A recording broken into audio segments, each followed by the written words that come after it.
Bonifacio Global City will soon welcome a very special building.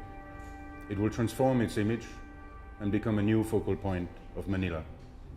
I think it's a good idea to add more character in a business district that have few distinctive buildings. I think it's a good idea to make a statement about building in Manila today. A statement about being generous with public space, about giving back to the city and of course to its people. A statement about what Filipino architecture is about. But first we have to understand what makes an icon successful. An icon needs to capture popular imagination, and it needs to be instantly recognizable.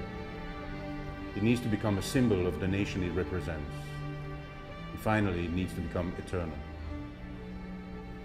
Therefore, designing an icon is not just about creating a beautiful form. It's the meaning of that form, the use of the form, and how this form can become timeless.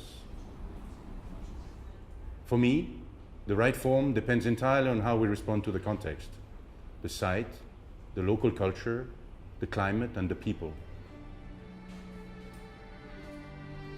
Sydney Opera or Bilbao Museum are amazing icons because of the spectacular surroundings that let them breathe and shine. In Paris, the Pyramid of the Louvre and the Great Arch were designed specifically for their size. They resolve their size perfectly, and they can only fit there. Our site is in the heart of Manila's most vibrant center. We have a unique opportunity to give it a world-class skyscraper and a world-class public space at its foot. The difficulty is the challenge to exist in such a dense site, with other tall buildings so close to us. How can we stand out here? I believe it is crucial to become taller than the neighbors are. Our skyscraper needs to reach up to find some space to shine. It needs to become a significant part of the skyline of Bonifacio Global City and of Manila. To achieve the height, we positioned the public program at the base and at the top of the tower, where offices would not be efficient or offer enough daylight. By slanting the facades to merge the programs into one form, we get a steep pyramid. In the master plan as well, we need to differentiate ourselves from the surroundings. Therefore, we propose an elliptic plan. At pedestrian level, the ellipse frees up the ground floor and binds together the entire neighborhood. The ellipse ensures urban ventilation, which helps to cool and clean the air. It also ensures a minimal obstruction of the views and daylight from the surrounding residential buildings, keeping neighbors happy. The elliptic plan, combined with the pyramid, creates an elliptic cone. We call it the Icone Tower.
The Icone Tower stands out in its context, and it is efficient and logical. But it also has to relate to the Filipino culture. And I think one way to relate to people is by connecting and by continuing existing parts of their culture. We encountered the cone well before the site demanded it from us, in Filipino nature. An existing icon of the Philippines is the perfect cone of Mount Mayon, a majestic volcano rising in the outskirts of Manila. A pure and strong form reaching for the sky. We want to reproduce these qualities in Icone Tower. Another major existing icon of the Philippines is the Bahay Kubo, the archetype of Philippine architecture. The famous Filipino architect, Bobby Manosa, showed it in his work that we can adapt the wisdom found in traditions to contemporary designs. The Bahay Kubo is a pyramidal form divided in 3 layers. The Icone Tower adapts this idea to another scale. We have reinterpreted the silong for the base of the Icone Tower to offer a grand covered public space. It is a generous gift to the local community and to the users of the tower. It will act as a new city center, a meeting point for people in the northern part of Bonifacio Global City.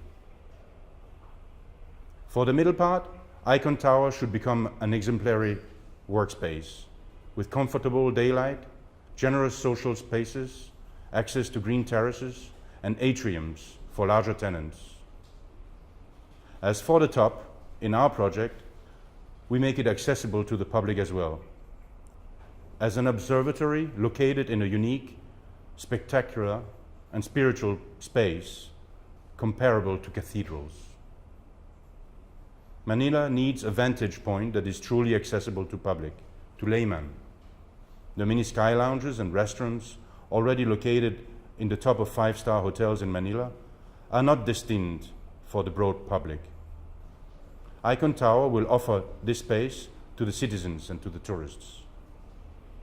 Emerging above the skyline of Bonifacio Global City is a conic spire that is distinct in form and materiality from all other buildings of Manila.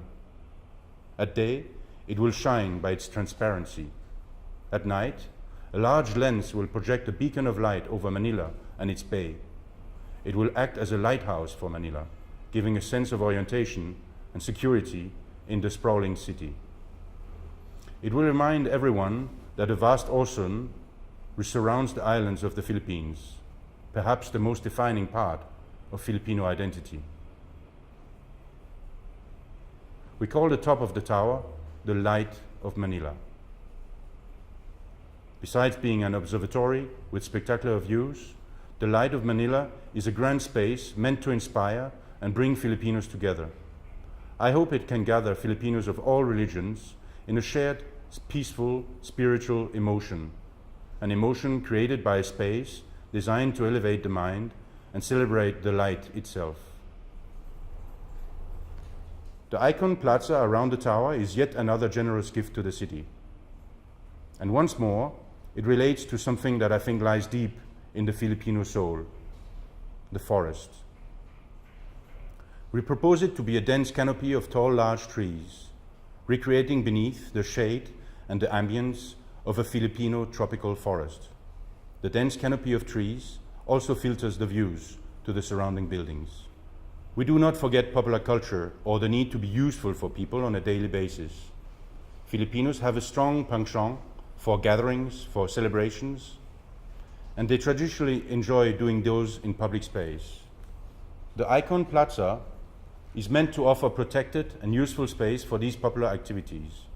Some pavilions will cater for food and drinks, animating the plaza 24/7 and creating life in the heart of the city. Our project aims to provide an architectural response to the climate as the Bahay Kubo did, but also the arcades introduced by the Spanish. It is all about creating shade and shelter around the building.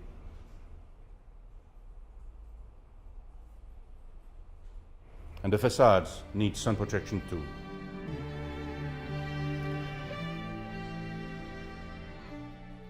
The Philippines are prone to earthquakes and typhoons.